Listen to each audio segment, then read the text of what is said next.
My sister faked panic attacks to ruin every milestone in my life. So I kicked my family out of my wedding and exposed their lies.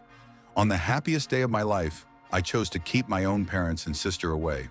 Some say I was selfish. Others say I was brave. But after years of my milestones being stolen, I wanted one day that was mine alone. Now I can't stop asking myself, did I go too far or finally do the right thing? I, 23, married my partner Leander, 33 last month. But I did not invite my parents or my younger sister Oilia, 28, to the wedding. Now half of my family calls me selfish and harsh. I need to know whether I made the right decision or went too far. Let me explain why I took this decision. When I was 15, my sister Oilia was diagnosed with anxiety and depression. Doctors believed it was treatable with medicine and therapy. Nothing life-threatening or really debilitating. But since that day, everything in our house has focused around Oilia and her mental health. When I was 17, I realized there was something wrong. I had spent months preparing to audition for the school play. It was the lead role in Romeo and Juliet, and I desperately wanted to play Juliet. My parents promised to drive me to the audition and wait for me. Oilia stated on the morning of the audition that she was experiencing a panic attack and wanted to go to the emergency room immediately. My parents took her to the hospital, leaving me at home. I missed the audition entirely. Later that evening, my grandma called to ask about Oilia. During the talk, she recounted seeing Oilia at the mall earlier that day, laughing with companions while carrying shopping bags. When I asked my parents about it, they said Oilia must have felt better after her medical visit, but the audition had already gone. My grandparents flew in from across the nation to celebrate my 20th birthday. We had organized a large gathering at a great restaurant. My parents had ordered a personalized cake with my photo on it, and I'd invited all of my friends. Oilia stated 2 hours before the party that she was experiencing significant anxiety due to an approaching test and required quick medical assistance. My parents transported Oilia to urgent care in the car that was carrying my dessert. The party continued on without them. My grandparents paid for everything and tried to make it memorable. But I spent the most of the evening wondering if Oilia was all right. When my parents arrived home at midnight, I discovered that Oilia had been given minimal anxiety medicine and was released after 20 minutes. They ate my personalized birthday cake in the hospital waiting area because Oilia said she was hungry. The tendency persisted throughout high school. My senior year, I captained the debate team, and we advanced to the state championships. Oilia suffered from a mental health crisis on the morning of the tournament. According to my parents, she claimed she couldn't handle being alone and required constant supervision. Rather than watch me compete, my parents chose to stay at home with her. We won first place, but no one in my family was around to see it. I was accepted into a good institution on a partial scholarship, but my parents indicated they couldn't help with the remaining expenses. They explained that they were conserving money for Oilia's future treatment and medical expenditures. I worked 2 jobs throughout college to pay for my education and earned a degree in accounting. Meanwhile, Oilia dropped out of community college twice because she felt the stress was too much for her mental health. When I graduated from college, I particularly asked my parents to attend the ceremony. I purchased aircraft tickets and reserved seats for them. Oilia called them the night before her graduation, weeping. She claimed she was suffering a breakdown after seeing a social media post regarding college graduations, which aroused her anxiety. My parents flew back quickly to be with her. I walked across the stage alone while my roommate's family cheered in the audience. After graduating, I found a job with a reputable accounting business in another city. I worked hard and was promoted to senior accountant within 4 years. When I called to tell her the news, my mother spent 4 minutes congratulating me before shifting the subject to Oilia's recent therapeutic breakthrough. She spoke about Oilia's progress for 25 minutes. Around this time, Leander and I met at a professional meeting. He worked for a different accounting firm and we began dating. His family greeted me instantly. His mother remembered my birthday without being reminded. His father inquired about my work projects and actively listened to my responses. His sister gave me a card after I received another promotion. They celebrated my accomplishments without making them about anyone else. After 3 years together, Leander proposed. We chose to have a small wedding with only close family and friends. As we finalized the guest list, I began to have panic attacks over inviting my parents and Oilia. I kept picturing Oilia having a crisis during the ceremony, or my parents leaving halfway through to care for her. Leander recommended we go over all the big events Oilia has disturbed throughout the years. We produced a list, and it was far longer than I thought. Oilia had emergencies at my high school graduation, college graduation, birthday parties, promotion celebration dinner, and even a weekend visit with my parents, which Leander and I had planned. Every significant event in my adult life had been clouded by Oilia's mental health. Leander asked what I wanted to do. I told him I wanted one day just for us with no drama or emergencies. We chose not to invite my parents or Oilia to the wedding. I called a few aunts and uncles to inform them and requested them not to reveal any information about the wedding date or place. The wedding was amazing. Leander's father escorted me down the aisle because my own father was not present. Leander's mother helped me get dressed and did my hair. We had 50 visitors who came to celebrate with us. No one departed early. Nobody had a medical emergency. For the first time in years, I was the center of attention at my own party. 3 days after the wedding, my cousins shared images on social media.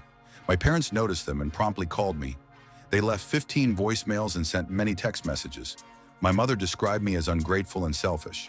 My father claimed I humiliated them in front of their extended family. They claimed to have been good parents who gave everything for their girls, particularly Oilia, who required additional support. Oilia sent me a lengthy note claiming that I had wrecked the family and led her to have a severe anxiety attack that landed her in the hospital. She complained that I was cruel for omitting her from such an important day, especially because her mental health had recently improved.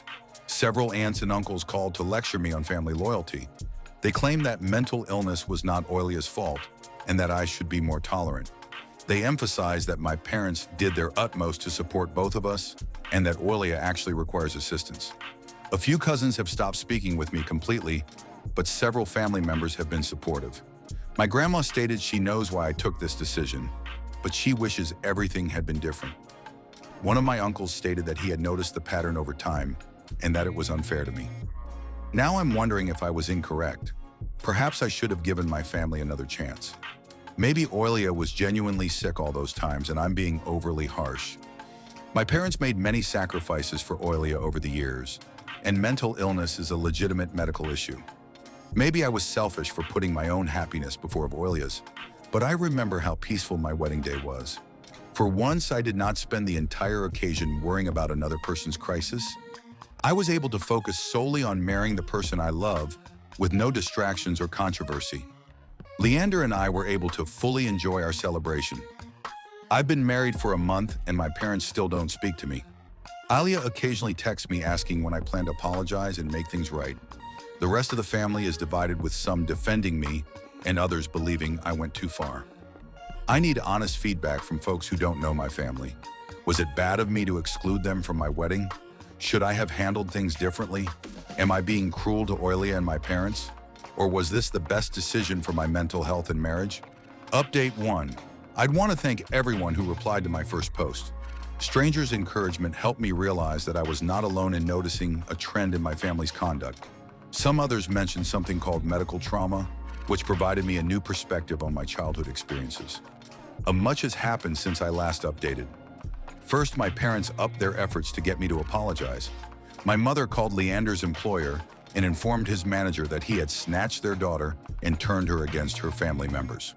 She inquired about the company's policy on employees who break up families. Leander's employer was perplexed and informed my mother that personal family affairs were not the company's responsibility. My father began phoning Leander personally, leaving messages about how I had always been a difficult child who required additional patience. He claimed Leander had no idea what they had been through raising Oilia, and that I had exaggerated everything to make myself look like a victim.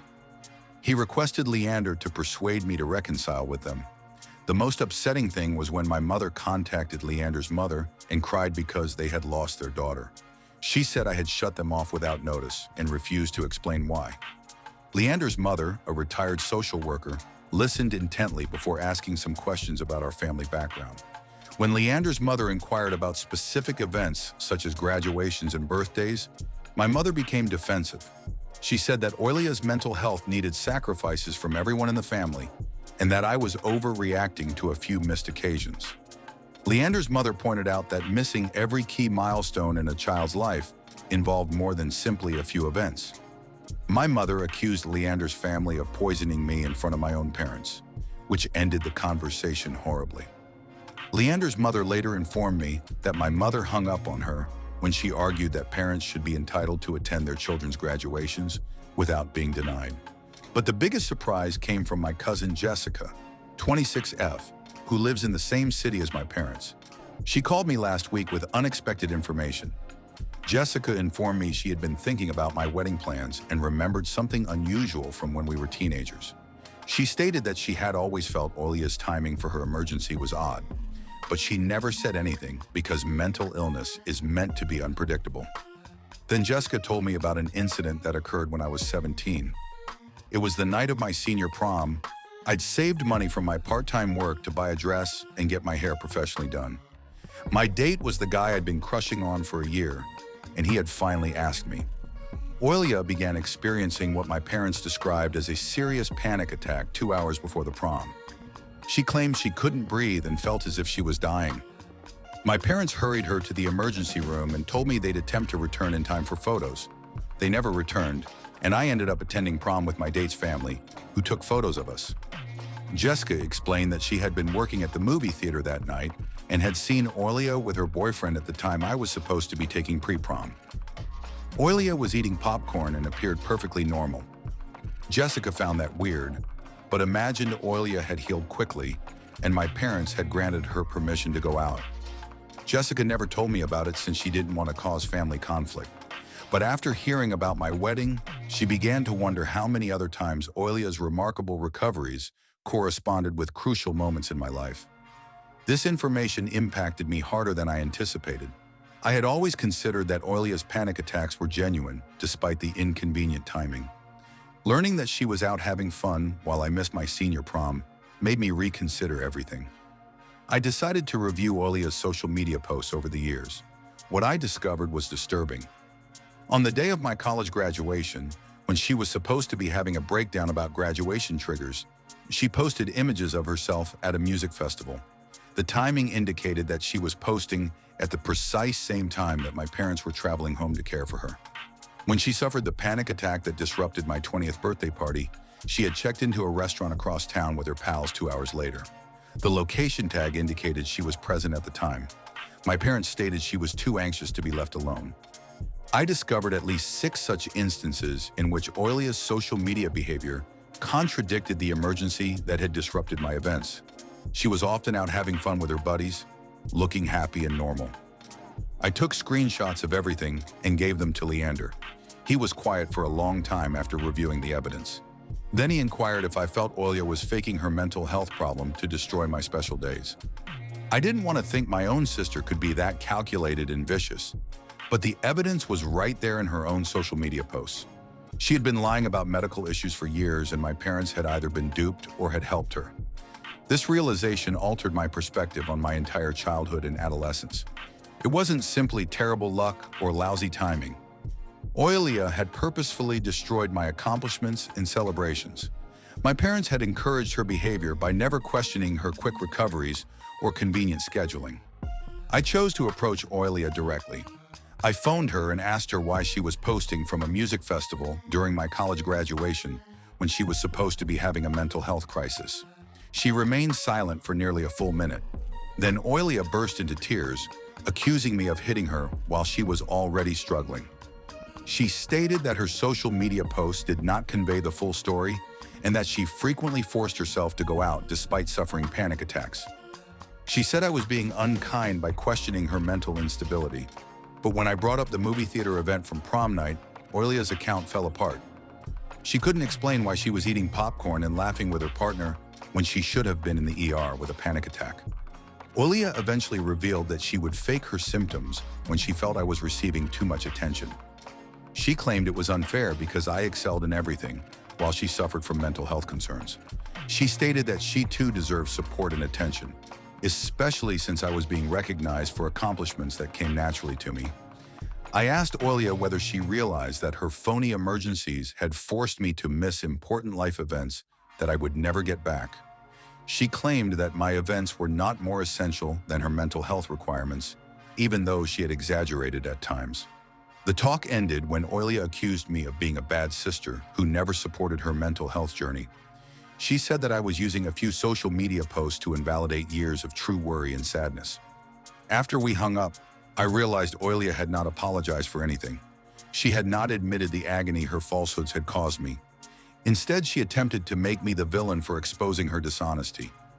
I haven't spoken to my parents since learning about Oilia's bogus emergencies. Part of me wants to offer them the evidence and see what they say, but another part of me believes they already knew the truth and decided to prioritize Oilia. Anyway, Leander believes I should concentrate on constructing our life together, rather than attempting to persuade my family to realize what they did to me. He points out that even if they accepted everything, it would not compensate me for my missed graduations or wrecked prom night. I've been remaining off social media and not responding to communications from extended family members. Some of them are still urging me to reconcile with my parents, claiming that family members should forgive each other no matter what. But I'm not convinced forgiveness is possible if the other party refuses to admit they did anything wrong. Right now, I'm concentrating on my marriage and profession. Leander and I are looking at houses in a new city after his company offered him a promotion. The prospect of starting over somewhere new away from all of the family strife sounds enticing. Update 2. I didn't want to make another update, but something significant occurred that I believe those who have followed my story should be aware of. Last month, Leander and I relocated to Denver for his job promotion. We acquired a little house and were adjusting to our new life. I was feeling better about the wedding situation and began to worry less about my family's reaction. Then my Aunt Carol, 54 female, my mother's sister, contacted me unexpectedly. Carol had been one of the family members that pushed me to reunite with my parents. She had left me multiple voicemails following the wedding, calling me stubborn and selfish. Carol's voice sounded different this time. She explained that she needed to tell me something vital regarding Oilia and my parents. She asked if I could meet her for coffee while she was in Denver for work the next week. Carol had never supported me before, which made me cautious. But curiosity got the best of me, so I decided to meet her. Carol appeared apprehensive as she arrived at the coffee shop, constantly checking her phone. She told me that she had been cleaning up her late mother's house and discovered something that altered her perception of my family situation. Carol took out a shoebox filled with old letters and cards. She explained that my grandma had kept all letters from family members for decades. The majority of it consisted of dull family updates and holiday cards. But Carol had discovered a collection of letters my mother had written to my grandma over the years. The letters began when Oilia was first diagnosed with anxiety and lasted throughout high school and college. Carol gave me one of the letters from when I was 14. I read in my mother's handwriting about Oilia's jealousy of my academic accomplishments and social standing. My mother stated that Oilia began experiencing panic episodes whenever I brought home good grades or was asked to gatherings. The letter added that Oilia's therapist had suggested that she may be unconsciously scheduling her anxiety bouts to correspond with my triumphs. My mother noted that the therapist suggested family counseling to deal with sibling rivalry and attention-seeking behaviors. But the most stunning thing was what my mother wrote next. She explained that she and my father had opted against pursuing family therapy because it would be too expensive and time-consuming. Instead, they chose to offer Oilia extra attention during her episodes to make her feel more safe. My mother's letter specifically said that she was aware that Oilia's panic attacks were exacerbated when I was celebrated for something. Rather than confronting this trend, my mother chose to accommodate it by ensuring Oilia received equal or greater attention throughout my accomplishments. Carol handed me another letter from my final year in high school. My mother wrote about Oilia's prom night panic attack, noting that she recovered fast and went to watch a movie afterwards. My mother knew Oilia was well enough to go out, but she didn't come back to take prom pictures with me because she didn't want Oilia to feel excluded. There were letters for my college graduation, advancements, and even my engagement announcement. My mother admitted in each letter that Oilia's timing was questionable, but she always decided to favor Oilia's emotional demands over my celebrations. The final letter was dated only 4 weeks before my wedding. My mother informed my grandmother that Oilia was upset over not being asked to be maid of honor. The letter stated that Oilia planned to have a panic attack at the wedding ceremony to remind everyone that she too needed help. My mother declined to discuss this unacceptable plan with Oilia. Instead, she stated that she was willing to leave the ceremony early if Oilia required it, because Oilia's mental health was more vulnerable than my thoughts about my wedding day. Carol claimed she had read these letters 3 times before calling me. She recognized my parents were not innocent victims of Oilia's mental condition.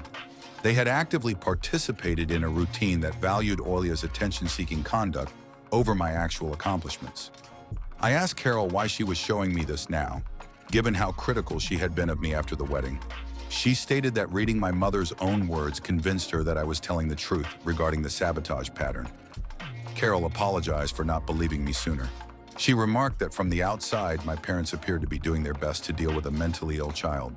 She had no idea they were making deliberate choices to allow Oilia's manipulating behavior. After Carol left, I sat in my car and read all of the letters again. Seeing my mother's sentiments written in her own handwriting was more distressing than I had anticipated.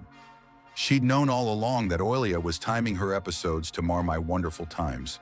She'd decided to reward the behavior rather than halt it.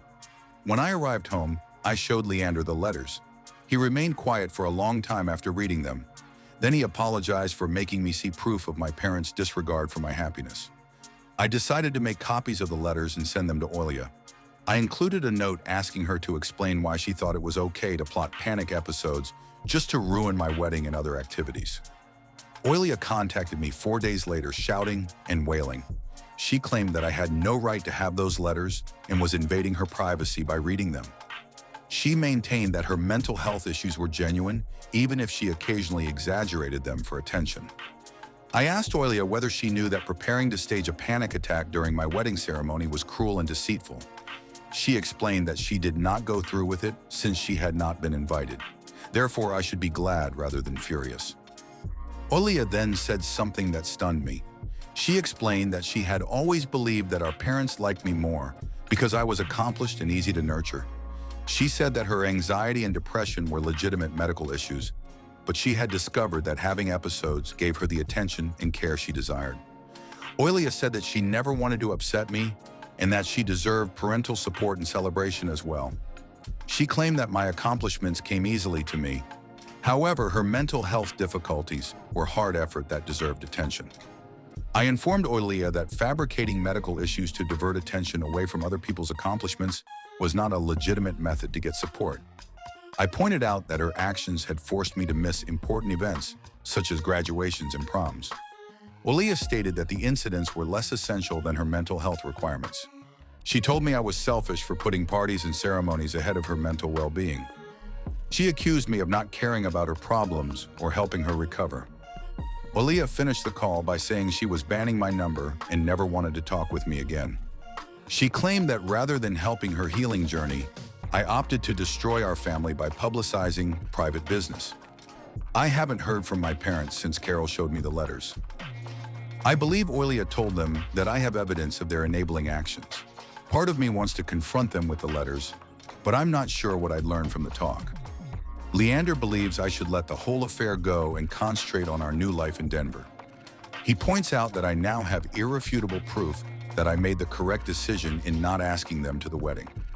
Oilia had genuinely planned to stage a panic attack at my ceremony, and my parents were ready to accommodate her. I've been debating whether I should send copies of the letters to the extended family members who chastised me for excluding my parents and Oilia from the wedding. Some of them might reconsider their positions if they understood the truth about Oilia's deliberate behavior. However, I'm concerned that it will only add to the family's turmoil and divide. The folks who are most important to me already know the truth. Perhaps it is best to allow others to think whatever they wish. Right now, I'm concentrating on adjusting into our new city and making friends with people who are unfamiliar with my family history. It feels good to be with individuals who recognize my accomplishments without qualification or comparison to someone else's requirements. Final update. This will be my last update on the wedding scenario. I wanted to relate what happened because several people have been asking for a conclusion to the story. Oilia unexpectedly arrived at my Denver home around 3 months ago. I wasn't expecting her and was surprised to see her standing on my porch with 2 suitcases. Oilia claimed that our parents kicked her out of the house after she argued with them about seeking a job. She claimed they told her she needed to get more independence and stop relying on them for everything. She drove to Denver because she didn't have anywhere else to go. I did not welcome Oilia in.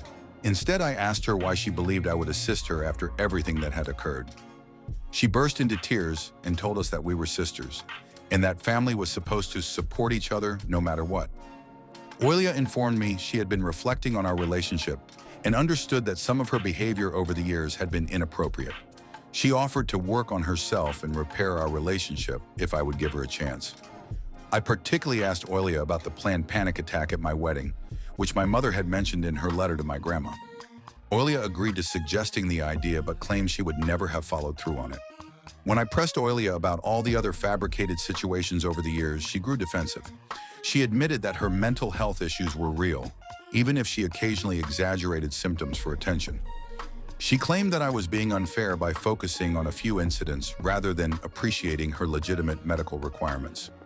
Oilia stated that she was willing to apologize for any suffering she had caused me, but that I must also accept responsibility for abandoning the family when she needed help. She said that cutting off communication harmed her mental health and demonstrated that I did not care about her well-being. I told Oilia that I did not want to repair our connection. I emphasized that her tendency of sabotaging significant events had permanently damaged my faith in her. I stated that her failure to accept full responsibility for her conduct demonstrated that she had not truly changed. Oilia became enraged, accusing me of being cruel and carrying grudges. She claimed that I was using her mental condition against her and punishing her for her medical requirements. She claimed that I had always been jealous of the attention she received from our parents. I requested Oilia vacate my property. She declined, saying she had driven 15 hours to meet me and deserved the opportunity to explain herself. She sat down on my front porch and stated that she would not leave unless I agreed to let her stay with Leander and me temporarily.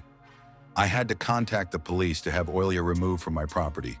When the authorities arrived, Oilia explained that I was her sister and that we were having a family disagreement. She claimed that I was harsh and unkind for refusing to assist her when she was homeless. The police told Oilia that she couldn't stay on someone's property without permission, even if they were kin. They asked whether she had any place else to go, and Oilia explained that our parents had kicked her out, so I was her only option. One of the cops recommended that Oilia contact local social services for housing assistance. Oilia began crying, saying she simply wanted her sister back and didn't understand why I was so cold.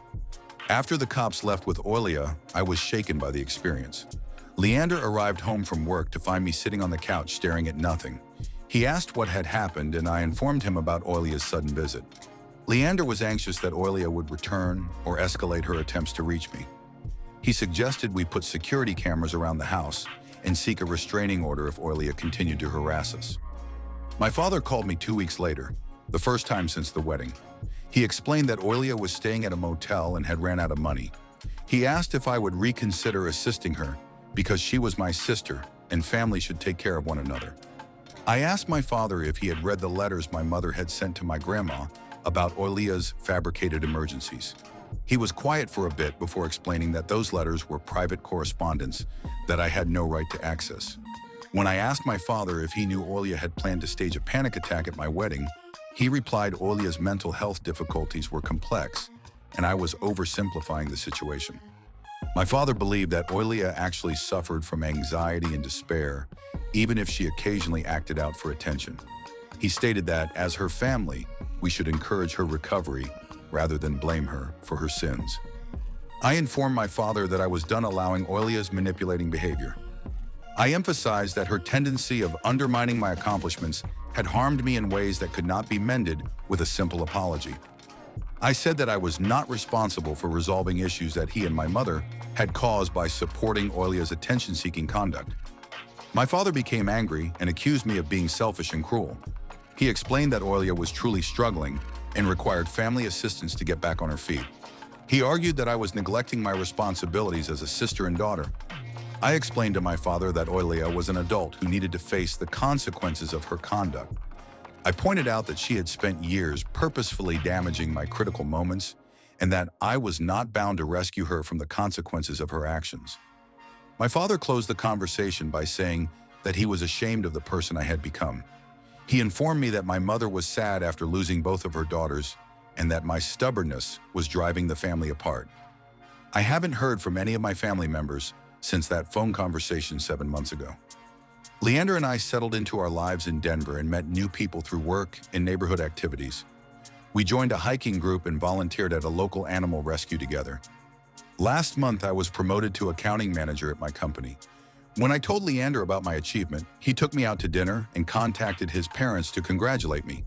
His family delivered flowers to my office, and his sister gave me a celebratory note. For the first time in my adult life, I was able to celebrate a professional triumph without fear of someone else's emergency overshadowing it. There were no frantic phone calls reporting panic attacks or medical emergencies that required quick attention. I don't regret excluding my parents and Oilia from my wedding. My grandmother's letters provided evidence that they had willingly participated in a habit of favoring Oilia's attention-seeking conduct over my actual achievements. Some people may believe I should have given my family more chances to reform or tried harder to rebuild our connections. However, I've learned that I can't force others to own their wrongdoing or make restitution for the pain they did. My life is now serene, free of the continual drama and manipulation that characterized my adolescence and young adulthood. Leander and I intend to create a family within the next several years, and I am dedicated to providing a household in which all children feel cherished and appreciated equally. I still think about my family and wonder what would have happened if my parents had addressed Oilia's jealousy and attention-seeking behavior when we were younger. But I can't alter the past, and I refuse to allow their dysfunction continue to harm my future happiness. To anyone reading this who sees similar patterns in their own family, I want you to know that your accomplishments are worthy of recognition without regard for qualification or competition. You are not responsible for controlling other people's emotions or sacrificing your own happiness in order to maintain peace. Sometimes the healthiest option is to create new traditions with individuals who sincerely want to support you succeed. That is what I have done.